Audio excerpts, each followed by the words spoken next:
ఏం పిల్లది ఎంత మాటన్నది ఏం కుర్రది కూత బాగున్నది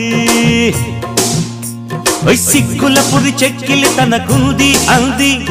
చెక్కిలిపై కెంపులు నా సొంతం అంది ఎక్కడ ఏం చెయ్యాలో నేర్పమన్నది బాగున్నది కోడే ఈడన్నది ఈడందుకే బీడి పాలైనది కమ్మని కల కళ్ళెదుటకు వచ్చేసింది కొమ్మకు సత వీడేనని ఒట్టేసింది ఎప్పుడు ఏం కావాలో అడగమన్నది ఏం పిల్లది ఎంత మాటన్నది బాగున్నది కోడే ఈడన్నది